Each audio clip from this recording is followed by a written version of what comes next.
you for sunshine, thank you for rain, thank you for joy, thank you for pain.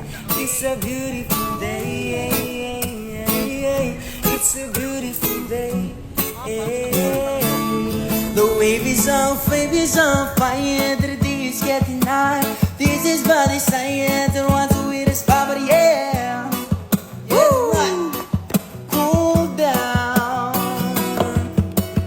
Wave is on fire, the day is getting high.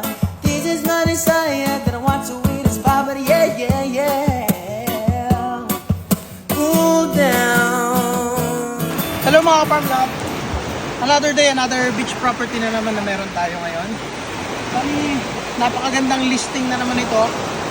Tingnan nyo naman ang buhangin, napaka-solid. Yan. Tabing kalsada to, clean title, maraming tanim na nyog. Nako, tamang-tamang investment, retirement, panalo to. Sa mga buyer natin na wala pang beachfront, ito na yung pagkakataon nyo.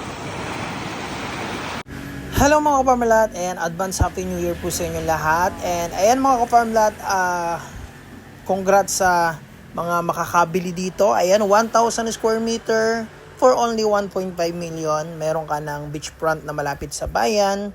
Maganda yung buhangin, flatland na nyugan po yan, katabi ng 3 resort.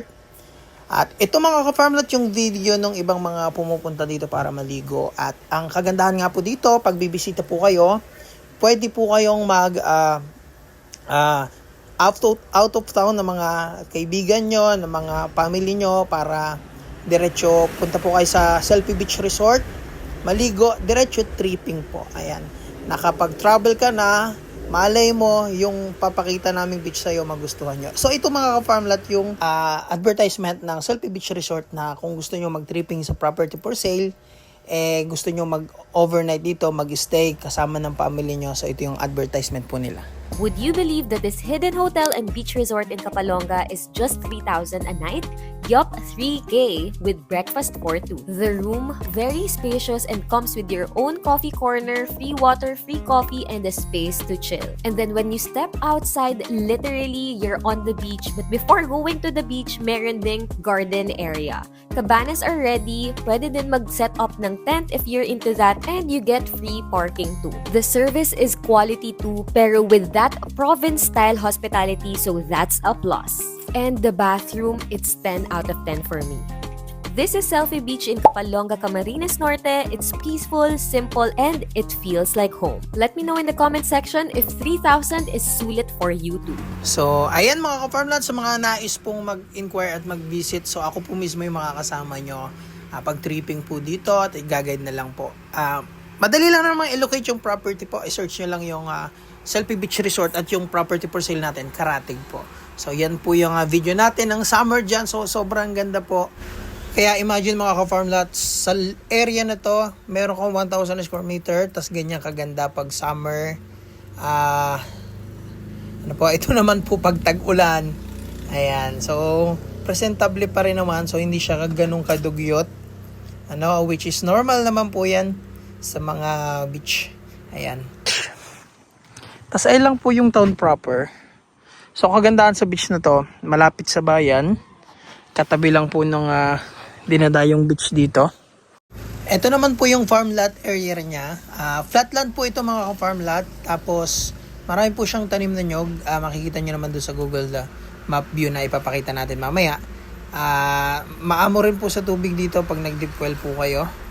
Ayan. So pagpasensya nyo mga ka-farmland yung video natin dahil kukunti pa lang yung video natin dito dahil ito lang yung meron ako sa gallery nung binisita ko yung property. So in advance ko lang yung pag-upload natin sa video para sa next punta natin may panibago na naman tayong vlog. At sa ngayon mga ka-farmland, papakita ko sa inyo yung Google Earth Map view para makita nyo po yung mga anong karatig ng property. Ano po? Mga ka-farmland, so pagpasensyahan muna natin yung video natin ngayon kasi yung mga video na yan para maihapyaw ko lang mapakita sa YouTube pero hindi pa yun yung video natin na pang market. Ano po? So yan lang yung raw video na meron tayo sa gallery. Ano po? So sa ngayon mga ka-farmland, yung pinaka location ng property ay sa bayan ng Kapalonga. So para mabilis po siya i-locate kasi isi-search nyo lang Selfie Beach Resort. So pag sinearch nyo po yung Selfie Beach Resort, eto po yung resort and po yung kalsada. So yung kadugsong po nitong Selfie Beach Resort, eto na yung property for sale. Eto na po yan. Yan mga ka-farmlat. So eto na siya. Yan. Tabing kalsada rin po at makikita nyo po, marami siyang tanim na nyog kaya may income po ang property. Pagdating sa nyog, dahil tabing kalsada siya, may source din siya ng kuryente. Ano po? May cellphone signal din po dyan. So, ang kagandahan dito sa resort pong to, marami po yung mga karating na resort. Parang nasa Google Earth tayo, no? So, dito tayo mag-check para mas updated po dito eh. Kapalonga. Yan. Selfie Beach Resort. Ayan mga ka-farmlat. Ayan. So, ito yung Selfie Beach Resort. Yung katabi ng Selfie Beach Resort, meron pang Solok Beach. Meron pang Tinagong Beach. Ayan, meron pang Costa del Mar ka. Ayan. Yan yung mga beach po. Kumbaga, yung kalidad ng ating property, pang beach resort talaga po. So, kung bakasyunan, investment, or retirement place po, tamang-tama yung property mga ka-farmlat. At yung kalsada po yan, mahaba pa po rin naman na yan, papunta pa dito sa may mga beach po dito. Ayan. So, as you can see mga ka-farmlat, ayan, ito yung property for sale po natin. Po, ang town proper lang po ay ito. So, kaya malapit po tayo sa town proper. Kaya kung retirement place po, tamang-tama yung property. Kasi kung nandyan na po kayo naninirahan, yan po, malapit lang pumunta ng town proper para mamalingki po.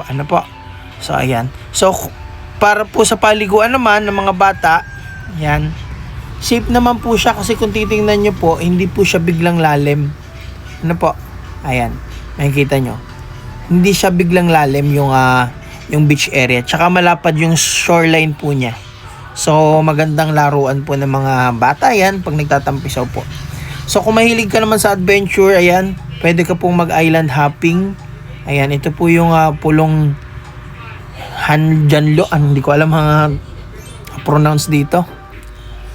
So, yan, 1.5 million bawat 1,000 square meter. So, sa bawat 1,000 square meter, free transfer naman po yan.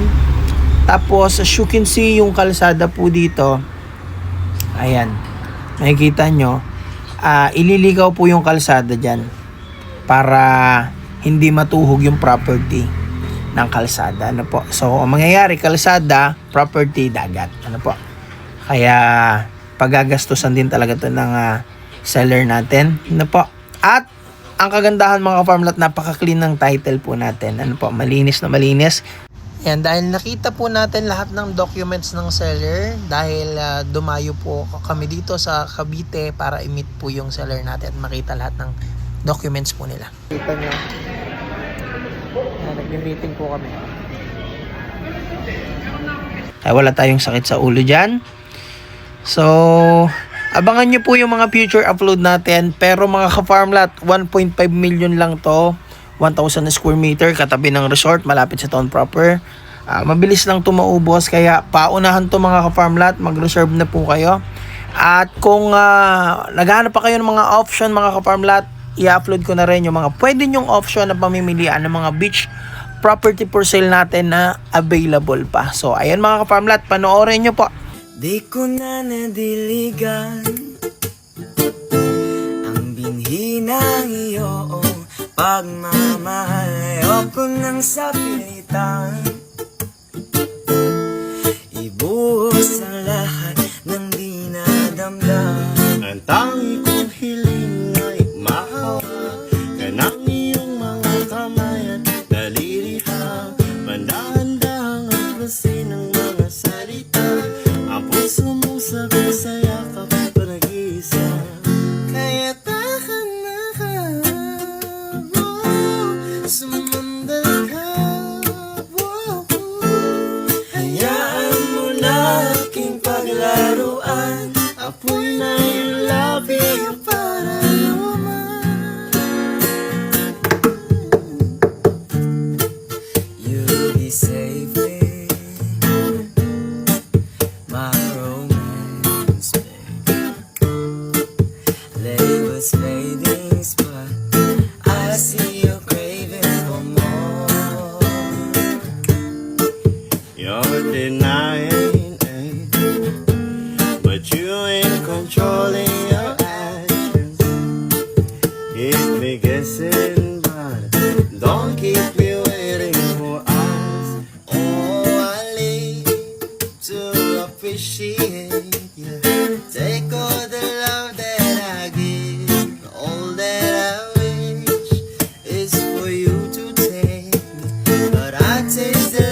Thank you for sunshine, thank you for rain, thank you for joy, thank you for pain. It's a beautiful day. Ayan, sa mga interested po at nais mag-inquire yan, subscribe niyo po ako at ito po yung ating FB account, Facebook page, WhatsApp and Viber. Ayan, yan niyo po ako message mga kapamilya. I'll scream.